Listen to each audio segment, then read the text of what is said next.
Ads లేకుండా latest episode చూడండి. నేనేం చెప్పినా నువ్వు వినవు కాబట్టి ఒక పని చేయండి. వీడి ఇంట్లో ఉండడానికి వీల్లేదు.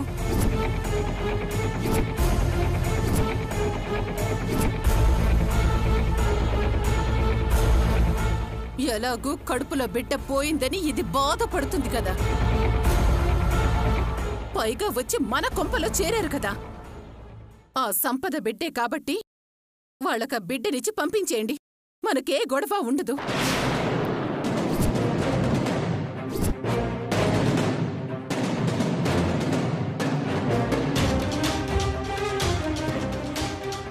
అత్తయ్య, ఏం మాట్లాడుతున్నారు మీరు? నాకన్నీ తెలిసే మాట్లాడుతున్నాను.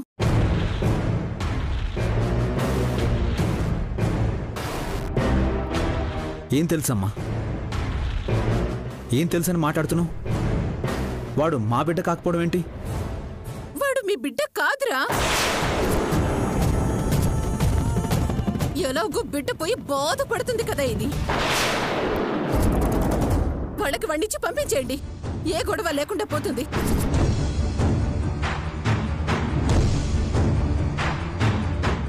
అత్తయ్య, కన్నయ్య నా బిడ్డ, నా ప్రాణం. నా బిడ్డ నాకు అవసరం లేదని సంపద ఆ రోజు చెప్పింది.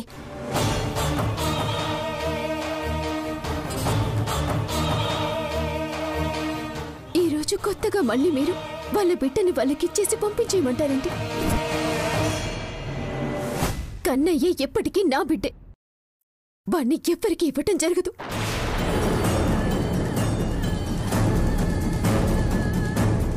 ఒసే పిచ్చి మొహందానా, నీకు అర్థమై చావడం లేదే? నేనెందుకు చెప్తున్నానో అర్థం చేసుకో. ఏమిటి అర్థం చేసుకునేది? రోజు ఏదో గొడవ చేస్తుంటావు. అది నీకు అలవాటే కదా అని మేము కామ్గా ఊరుకుంటుంటే మళ్ళీ ఇప్పుడు ఇదేమిటి? పసిబిడ్డను పట్టుకుని వాడిని తోసేసింది చాలగా వాడు మన బిడ్డ కాదని నోటికొచ్చినట్టు మాట్లాడతావేమిటే? అసలు బుద్ధుందా నీకు?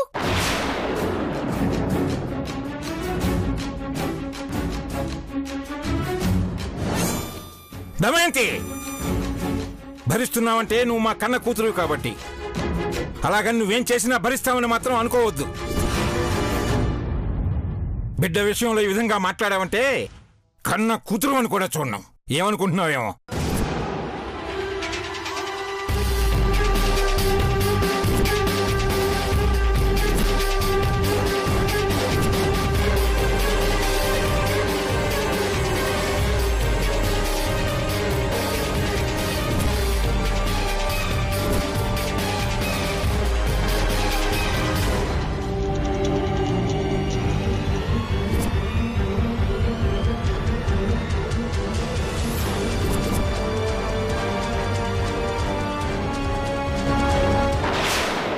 ఇప్పుడు నేను నిజం చెప్పినా ఎవ్వరూ నమ్మి చావరు.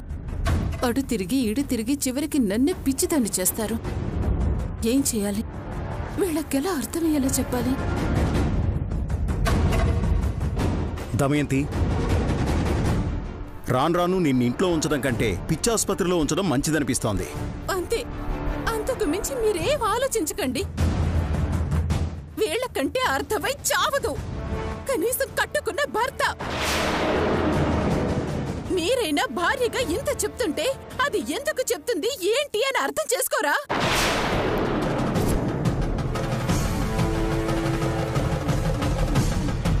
ఏం అర్థం చేసుకోవాలక్క? నువ్వు మాట్లాడేదానికి అర్థం పర్థం ఉంటేగా అర్థం చేసుకోవడానికి. అమ్మా, నువ్వు ఏమైనా మాట్లాడు, భరిస్తాను.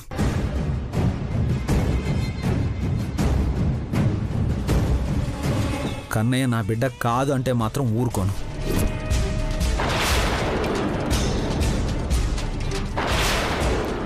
అయినా బిడ్డని వాళ్ళకిచ్చి పంపించేయమంటున్నావు. ఎలా అంటున్నావే నువ్వు? అమ్మా, నువ్వు నన్ను ఏవైనా అనుకో.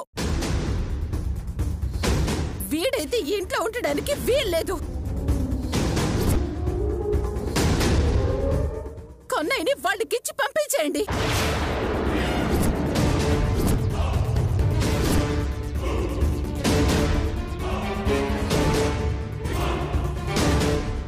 ఏంటమ్మా అలా మాట్లాడుతున్నారు? కన్నయ్య అంటే కళ్యాణికి ప్రాణమమ్మా. అది అర్థం చేసుకున్నాం కాబట్టే సంపద కడుపులో బిడ్డ పోయినా ఏం మాట్లాడకుండా మౌనంగా బాధని భరిస్తున్నాం.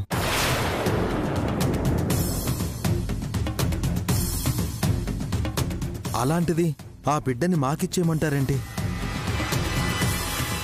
వద్దమ్మా, ఎన్నో పాపాలు తగిలి మా బతుకులు ఈ విధంగా తయారయ్యాయి.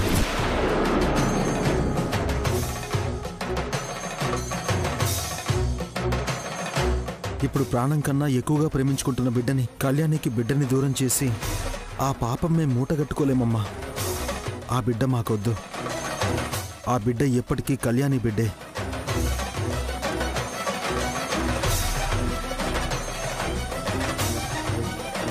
చూడవే, వాళ్లకున్న జ్ఞానం నీకు లేకుండా పోయింది. బిడ్డని కన్న సంపదే బిడ్డ వద్దు అని కోర్టులో చెప్పి మరీ వెళ్ళిపోయింది. అలాంటిది ఇప్పుడు నువ్వు వచ్చి ఆ బిడ్డ అవసరం లేదు తీసుకెళ్ళిపోమంటావేమిటి? అమ్మా, నేను చెప్పేది నీకు అర్థం కావడం లేదు.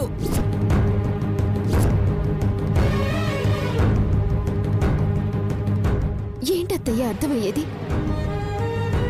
ఎప్పటికీ మీ ఇష్టానికి మీరు మాట్లాడుతూనే ఉంటారు.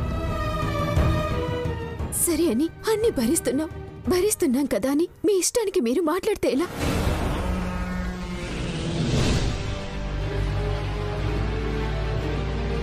కన్నయ్య నా ప్రాణం ఎవరికి ఇవ్వమని మీరెలా చెప్తారు?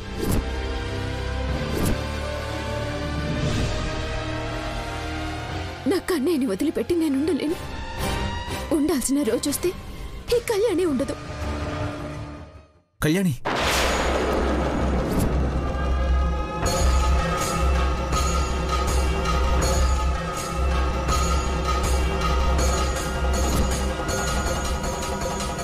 ఊరుకో.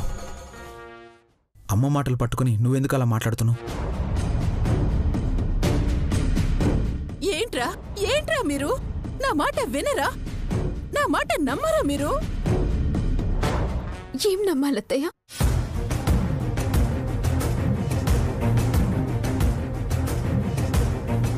ప్రాణంగా పెంచుకుంటున్న బిడ్డని వాళ్ళకిచ్చేయమంటున్నారు. కన్న తల్లి సంపదే వద్దంటుంది, కానీ మీరు మాత్రం ఇచ్చేయమంటున్నారు. ఇదెక్క న్యాయం చెప్పండి? కళ్యాణి, ఊరుకో.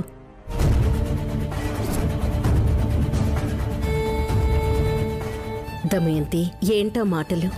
వాడు ఈ ఇంటి బిడ్డ, ఈ ఇంటి వారసుడు.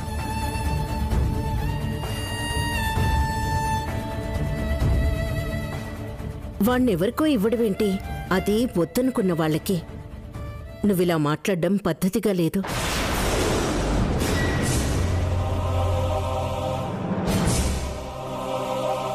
శౌర్య, మీ అమ్మ గురించి నీకు తెలిసిందే కదా. మీరిద్దరు ఎందుకు దాని గురించి బాధపడతారు? వదిలేయండి.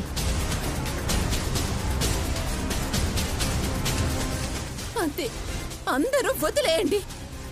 ఆ రోజు నుంచి ఈ రోజు వరకు నేను చెప్పిందేదైనా ఈ కొంపలో జరిగిందా? నన్ను, నా మాటని ఎవరూ లెక్క చేయరు. ఇప్పుడు కూడా చెప్తున్నాను, వీడి ఇంట్లో ఉండడం మంచిది కాదు.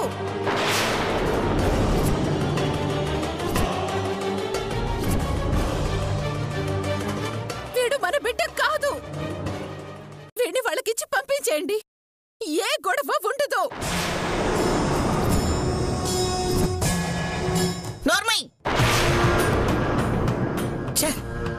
ఊరుకునే కొద్ది మాట్లాడుతూనే ఉంటావు.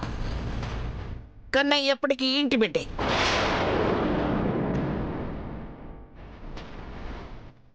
ఈ ఇంటి వారసుడు. శౌర్య రక్తం కాదని మాట్లాడటానికి నీకు నోరెలా వస్తుంది?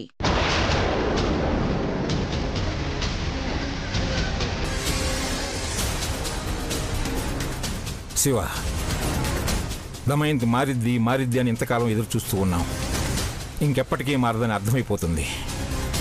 చివరికి పసిబిడ్డ విషయంలో కూడా ఈ విధంగా మాట్లాడుతుందంటే ఇంకేమనాలి?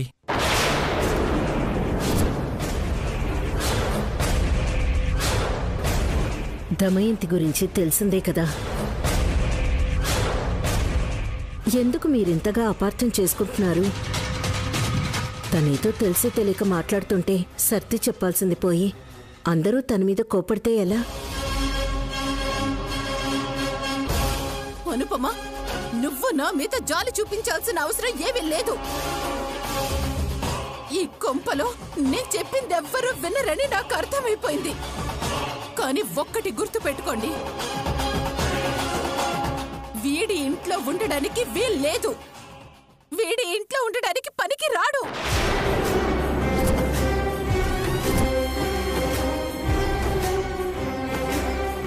ఎందుకు పనికిరాడమ్మా? నా కొడుకు నా ఇంట్లో కాకుండా ఇంకెవరింట్లో ఉంటాడు? ఎవరింట్లో ఉంచాలనుకుంటున్నావమ్మా? శౌర్య, ఏంటిది? తల్లితో మాట్లాడేది ఇలాగేనా? తను మాట్లాడుతున్నా నువ్వు మాట్లాడితే ఎలా? ఊరుకో. అంతేలేరా, కన్న తల్లి మాట కంటే నీకు అనుపమ మాట ఎక్కువైపోయింది. కానివ్వండి, మీకు ఇష్టం వచ్చినట్టు చేసుకోండి.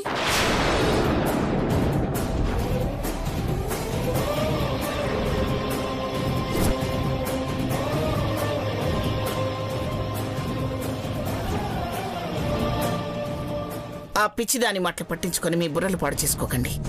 వెళ్ళండి, వెళ్ళి మీ పనులు చూసుకోండి. వెళ్ళండి అందరూ.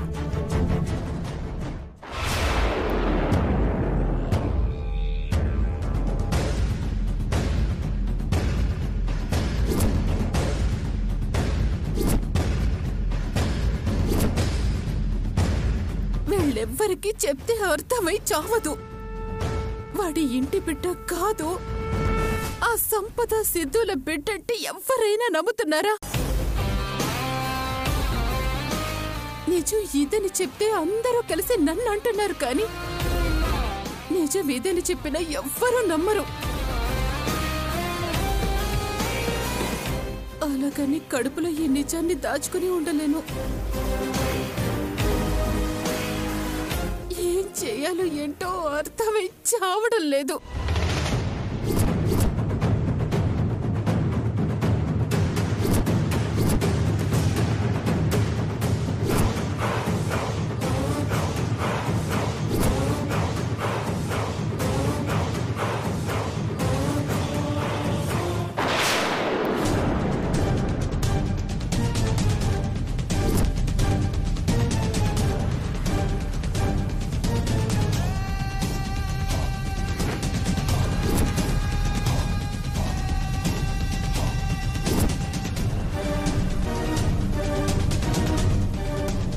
అంటే వీళ్ళు మళ్ళీ ఏదో మాట్లాడారన్నమాట. వాళ్ళ మాటలు విన్నారు కాబట్టి అత్తయ్య ఇంతలా ఫీల్ అవుతున్నారు. లేదంటే అందరూ కాదంటున్నా అత్తయ్య ఎందుకిలా మాట్లాడుతుంది? ఈ సంపద సిద్ధు కలిసి ఏదో చేశారు. అది అత్తయ్యకి తెలిసింది.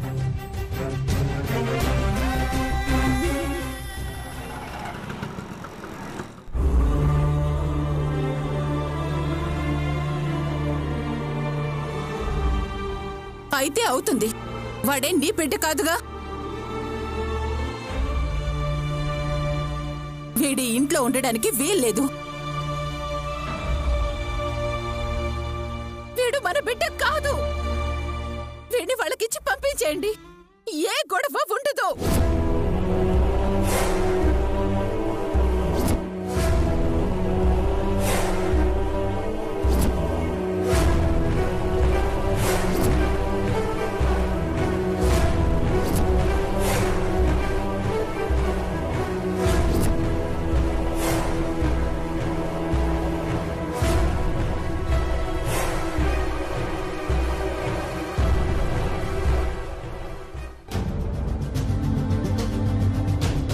ఏంటి కళ్యాణి, అమ్మ అన్న మాటలకి ఫీల్ అవుతున్నావా? అత్తయ్య గారు మాట్లాడినందుకు కాదు, అత్తయ్య గారితో అలా మాట్లాడించిన వాళ్ళ గురించి ఆలోచిస్తున్నాను. ఏంటి కళ్యాణి నువ్వు అనేది? అత్తయ్య నోటికొచ్చినట్టు మాట్లాడతారని మనందరికీ తెలుసు. అందుకే తెలివిగా సిద్ధు సంపదల ఆలోచనని వాళ్ళు అత్తయ్యతో చెప్పించారు. అమ్మతో వాళ్ళు అలా మాట్లాడించారా? వాళ్ళు అలా చెప్తే అమ్మ అసలు వినదు కదా. లేదు ఆఫీసర్, ఆ ఆలోచన ఖచ్చితంగా అత్తయ్యది కాదు. వాళ్ళే ఆలోచన వచ్చేలా చేశారని నాకు అర్థమవుతోంది. అసలు ఆ సిద్ధు సంపద హఠాత్తుగా మన ఇంటికి ఎందుకు వచ్చారో, ఎందుకు ప్రెగ్నెన్సీ డ్రామా ఆడుతున్నారో, మనకి దగ్గర కావాలని చూస్తున్నారో కొద్దిగా నాకు అర్థమవుతోంది. ఎందుకు? మన కన్నయ్య కోసం.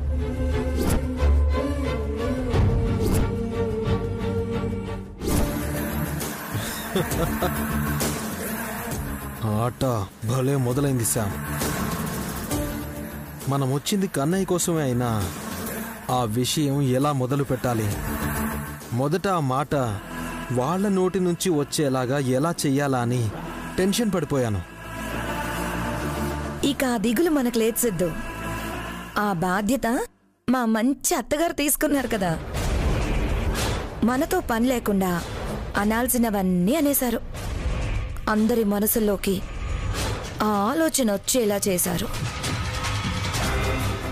అలా అని ఇంతటితో వదిలేకూడదు శామ్. మనకు కావాల్సిన కన్నయ్యని మీ అత్తగారే దగ్గరుండి మీ కన్నయ్యని మీరే తీసుకెళ్ళిపోండి అనేలా చేయాలి. ఎస్, నువ్వు చెప్పింది నిజమే కళ్యాణి. నాకు ఇప్పుడిప్పుడే అర్థమవుతుంది. గతంలో కూడా కన్నయ్య గురించి ఏదో ప్రయత్నం చేశారు, కానీ నీ వల్ల అది కుదరలేదు. అందుకని ఈసారి మంచితనం అనే ముసుగులో వచ్చి కన్నయ్యని తీసుకెళ్లాలని చూస్తున్నారన్నమాట. ఆ అవకాశం నా గొంతులో ప్రాణముండగా ఇవ్వను. మళ్ళీ మళ్ళీ తప్పులు చేస్తున్నారు. ఈసారి గట్టిగా బుద్ధి చెప్పాలి.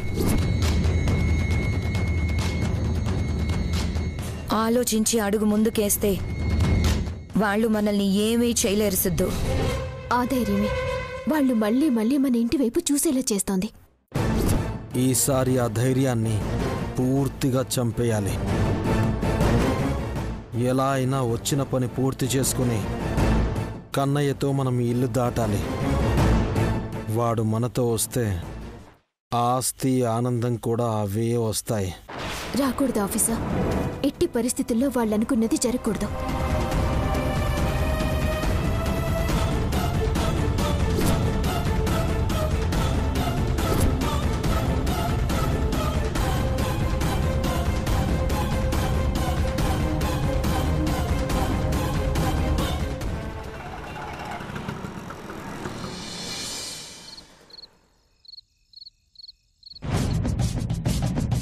ఈ కేసు హ్యాండిల్ చేస్తుంది శౌర్య అని తెలుసా వాడికి? తెలియకపోతే చెప్పు. పిచ్చి పిచ్చి వేషాలు వేస్తే ఎన్కౌంటర్ చేసి పడేస్తానని. వాడి వల్ల సమాజానికి ప్రాబ్లం అన్నప్పుడు అలాంటి వాడికి బతికే అర్హత లేదు. చావాలనుకుంటే అడుగు ముందుకు వేయమని చెప్పు.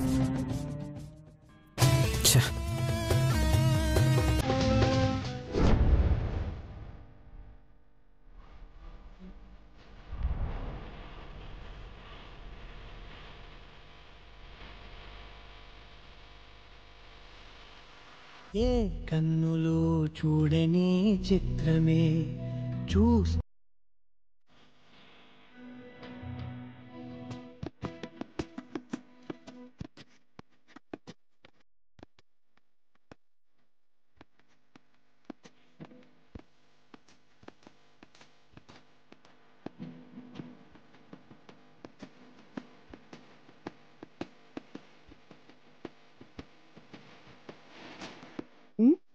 హలో, ఏం చూస్తున్నారు? చూస్తున్నాను. అదే ఏం చూస్తున్నారు?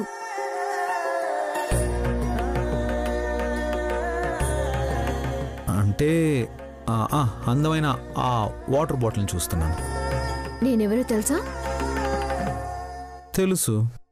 తెలిసి కూడా అలా చాటుగా నా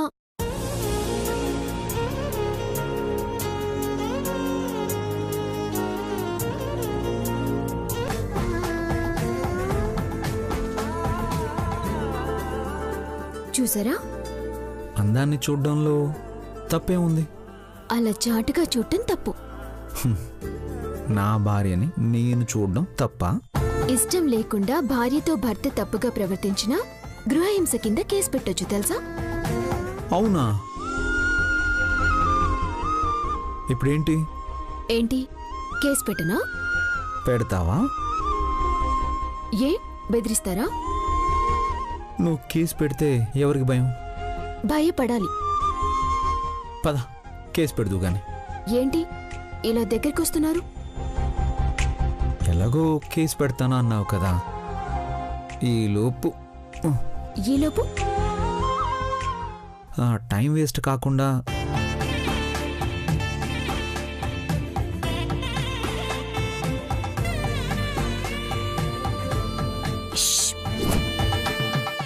ఇలా బలవంతంగా ముద్దు పెడతారా? సరే, నిన్ను ముట్టుకోకుండా ముద్దు పెడతాను, ఓకేనా? ముట్టుకోకుండానా? ఇంపాసిబుల్. సరే, ముట్టుకుంటే నేను ఓడిపోయినట్టు. ఆఫీసర్ అనవసరంగా పందెం వేస్తున్నారు. ఓడిపోతారు. చూస్తావుగా.